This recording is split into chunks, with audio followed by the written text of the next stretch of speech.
So much has happened at four-part fights this week. From lineups being announced to a brand new maze, we've got so much to discuss this week. So welcome back to Fright Nights Friday.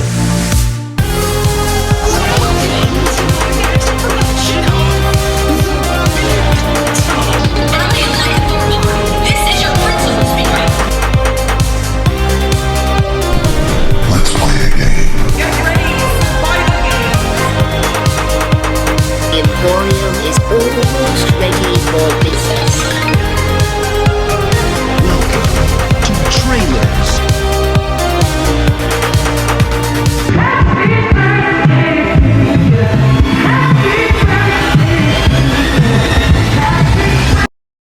First of all, let's start with some of the smaller updates that's happened this week. Whilst we don't have a video, Trailers has been testing. Now, if you remember in our last Fright Friday, you'll remember Deadbeat has been testing. So now Deadbeat and Trailers have both been testing. Now, people are saying this could be for filming, so there could be some sort of filming going on inside Trailers. Perhaps for teasers later on in the month. Or it could be testing out some new rooms. Because Trailers is getting old now, it does need some more new rooms, just to keep it fresh. But we are so excited to go back in Trailers this year. And like we said, hopefully there's some new rooms. Now for our next bit of smaller news, we can see that Stitches has begun construction. Now, no marquee has been put up yet, but definitely preparing for it. We can see that a few shipping containers have been brought out, but nothing big has happened yet over in the Stitches area. But we can expect the marquee to come up in the next couple of days. We really do hope Stitches has some changes this year. Normally with mazes that have been in the park for more than 3 years, they change it up, like Trailers and survival games, for the better or worse. So hopefully we see Stitches have some changes this year, like new rooms or a brand new storyline. It's clear they're putting a lot of budget into this year, so I think we can expect some sort of new updates in Stitches for this year. I'm personally not the biggest fan of Stitches, so I definitely would like to see some new changes for this year. Now on to the exciting stuff. Tickets for Fright Nights 2026 have finally been released. There's some information about the new maze, the returning mazes, the new and returning scare zones, and also ticket prices and packages. Now let's get the bad out of the way first. First of all, the new maze will not be included in the Fearsome 4 package for this year's Fright Nights. We think this decision is really stupid.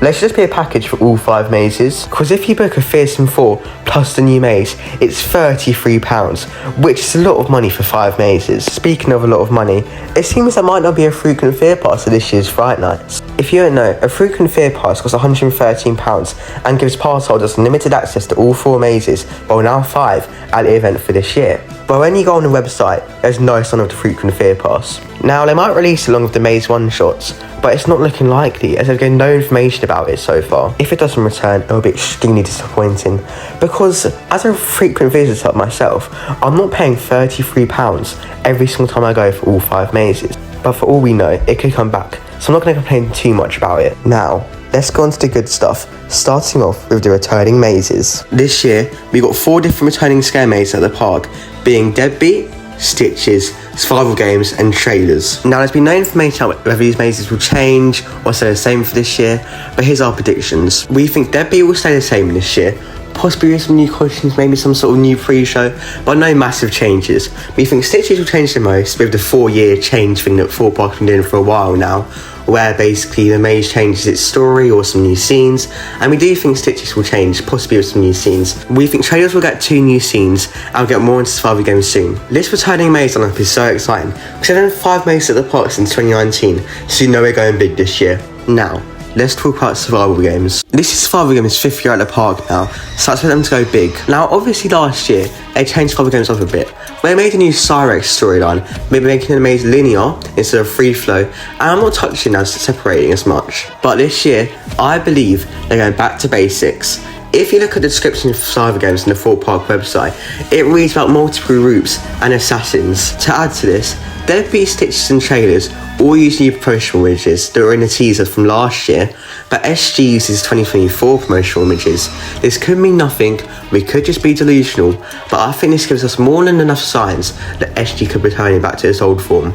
It wouldn't surprise us as well. We all like to know 4 Part listen to feedback, and a lot of the reviews for survival games last year were mid to bad, so we can definitely need to see it returning back to its original form. Now, let's talk about the scare zones. Now, we don't know any of the scare zones this year's event, but we did get a lot of details about the lineup for the scare zones and shows this year. It says on the website there'll be a reimagined scare zones and show lineup, which means we could be getting some new stuff, but we know we are anyway. Now, on the website, it says, new returning scare zones and shows to be announced. Now, if you infer this, it basically means there might be one new scare zone and one new show this year. So where these scare zones and shows could go, I think the new scare zone could go where Death Doors was in the Nemesis Inferno area, as it's quite a big space for a nice high quality scare zone. And I think if there's a new show this year, which there most likely will be, it will go by the launch pads. So they've already got the stage up ready for summer lates, so I really think they might just utilise it for Fright Nights. Now, on the website, we can see there's 5 slots for the new and returning scare zones and shows. If there's a new show and a new scare zone, only 3 returning scare zones and shows will return. Now, we'll get on to this soon, but the new maze is being constructed in the Crows area, so we think the Crows will only return to roaming this year. The actual scare zones look a bit of a safety hazard. Actors were always getting punched, there was always security, teenagers just being silly, and made the scare zone not fun anymore. Now that means it'll probably just be them roaming this year, which is better anyway. They won't get rid of the Crows because they're such an iconic part of the park. So we think Purgatory Town, Lucifer's Lair and Creature Campus will come back. We think Creature Campus might have Amityville return in a show called Creature Campus Resurrection. This is all speculation, but we all know how Frankenstein's are linked to Resurrection, so I might resurrect Amityville for some nostalgia. We think Lucifer's Lair will return back in the dockyard. I know people are saying the launch pad, but we think it will stay in the dockyard. And finally, Purgatory Town. Now, this was a very mixed attraction last year. We personally enjoyed it, we didn't think it was too scary, and other people did actually seem to really enjoy it, but there was some mixed and negative reviews. Now, we don't think Purgatory Town will change this year, because it did have a lot of TikTok hype surrounding it. Let's see some of the videos now. Do you know what you're looking at, Shortcake? Listen up. Welcome to Super Box Cinema. This is a live He sounds like he needs a strepsil. Shake my hand in character. I killed my husband. One big shake. So I did one more and another one and another one. Oh, you got lovely teeth. Have you ever tasted your hair? Probably tastes like carrots. Yeah, I think it does.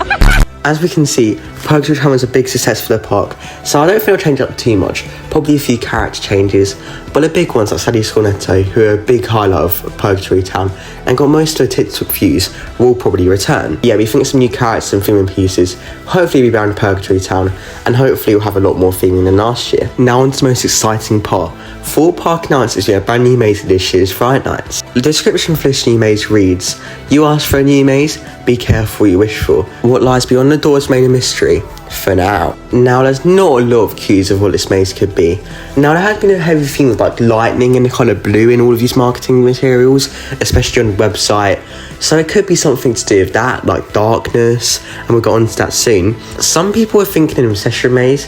If you don't know what Recession is, it's a film that came out this April, I think it was, and it was a big success for the horror franchises, and it really was popular. I don't really know what else to say about it. It was a really good film. It was very popular amongst like Gen Z, who are the main target material for Fright Nights. So people are thinking it could be that because it was focused on wishing and all that stuff. But we hope Thorpe keeps its original IP this year. And speaking of, it started construction that day that they got announced. As you can see, the maze has officially begun construction, with it being a marquee maze right where the Crows and Walking Meadow was. Now, we have got a rumoured project name for this, which is apparently called Project Blackout. Now, Blackout won't be the official name of the maze. It's like how Stitch's code name was Project Clappy and Deadbeat's code name was Project Sophie. Now, these are only rumours for the moment. We just saw it on an Instagram post, but it's worth talking about. Now, the new maze is being constructed. It's all been closed off now, but we expect the new maze to hopefully be announced sometime around late August, just so they can get all the facade up and stuff without actually spoiling what the maze is. Now that is all the updates for this week. We tried to condense it down to quite a small video, as it's supposed to be just a roundup of all things Fright Nights. But yeah, we hope you enjoyed this video. It's a lot of updates this week. We apologise for not having one last week.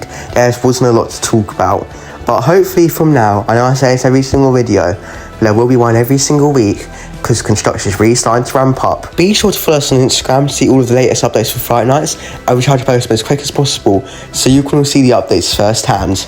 Now, we've been Fright Nights Frenzy. Goodbye.